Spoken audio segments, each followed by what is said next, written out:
All right, let's talk about the WNBA. Right now, there is a billion-dollar battle brewing that is going to define its future. Seriously, it's a negotiation with all the drama of a championship game, and it could literally change the face of women's sports forever.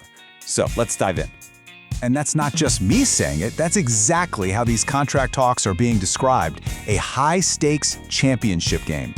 And you know what? It's the perfect way to put it. The league is hotter than it's ever been. But behind the curtain, there's a showdown erupting that feels just like a Game 7. I mean, think about it. The league has just exploded. It's gone from a niche sport to a full-blown cultural powerhouse. Viewership, shattering records. The players, they're becoming household names. And the money? Well, it's finally pouring in. But all that amazing success boils down to one critical question. Who gets a piece of the pie? And that question, that's what this fight is all about. Okay, so let's break this down. First up, the player side. Their message is strong, it's unified, and it's incredibly simple.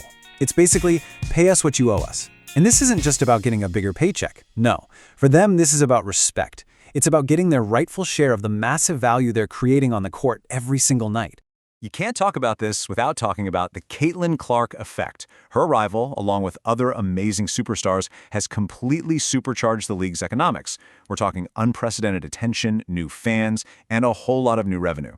But all that bright light has also exposed a really old, really big problem: the massive pay gap between WNBA players and the guys in the NBA. And if you want to see that gap in black and white, well, here it is. Just look at these numbers. Caitlin Clark's rookie deal, around $338,000. Now, the NBA's #1 pick, Victor Wembanyama, his contract is worth $55 million. $55 million. When you see it side by side like this, it's just, wow. It's crystal clear why the players are fighting so hard. So, faced with this reality, what did the WNBA Players Association do? They didn't just ask for a little raise. No way! They went big. Like, really big. They dropped what everyone is calling a bombshell proposal. This isn't just a tweak. It's a power move designed to blow up the league's entire financial structure and rebuild it from the ground up. And here's what that bombshell actually looks like in numbers. The players are proposing to jack up the team's salary cap from $1.5 million in 2025 to a staggering $12.5 million in 2026. Let that sink in. That's more than an 8 times increase in 1 year. This isn't a minor adjustment, folks. This is a revolution. So, what does this actually mean for the players on the court? Well, get this. The average salary would jump to about $1 million. Your top superstars? They could be looking at max deals of $2.5 million. And to really put that into perspective, right now, the supermax for 2025 is less than $250,000. We're talking about a truly life-changing difference. All right, so that's the players' huge proposal. So what's the league saying? How are they responding to this revolutionary demand? Well, from where they're sitting, this isn't just a smart investment in the future. It's a massive, high-stakes financial gamble. And the league's entire counterargument? It really comes down to one absolutely massive number: $700 million. So what is that number? Well, according to the WNBA leadership, that's how much money the league could lose if they say yes to the players' plan. They're basically saying, whoa, hold on, this kind of spending just isn't sustainable right now. See, for them, it's about timing. They're asking, is this Caitlin Clark effect here to stay, or is it a temporary bubble? And you can see why they'd be nervous to lock in huge, long-term costs based on a boom that, let's be honest, is still pretty new. And this right here brings us to the absolute heart of the conflict. Because it's not really just about the numbers. It's about a fundamental disagreement on the philosophy of how the players should get paid in the first place.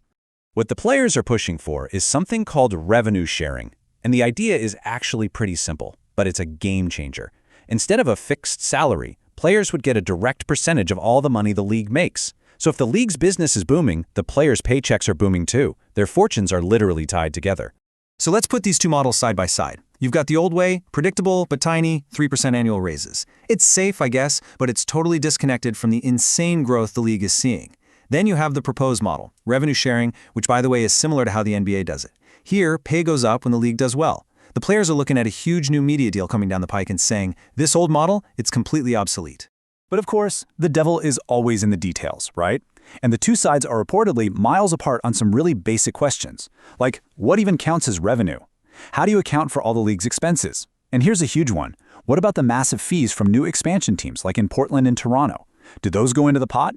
Right now, they can't even agree on how to start doing the math. So where does all this leave us? You've got both sides dug in deep, the stakes are sky high, and yeah, the clock is ticking, loudly. And here's the timeline we're looking at. Right now, the two sides are not close. The big deadline, the day they have to get a deal done, is January 9th, 2026. And what happens between now and then isn't just about the next season. We're talking about the direction of the WNBA for the entire next decade. The whole thing hangs in the balance. You know, when you strip everything else away, this is about more than just a contract. It's about a core belief. The players feel that the people who create the magic on the court, the ones we all pay to see, deserve to share in the league's historic success. This negotiation is the moment of truth. It will decide if they actually get to do that. And that leaves us with the one final crucial question. The players are making a huge gamble here, betting on themselves and on the future of the league. So, will this high-stakes power play lock in a brighter, richer future for everyone, or could it risk everything they've all worked so hard to build? The answer, whatever it is going to shape the world of sports for a long, long time.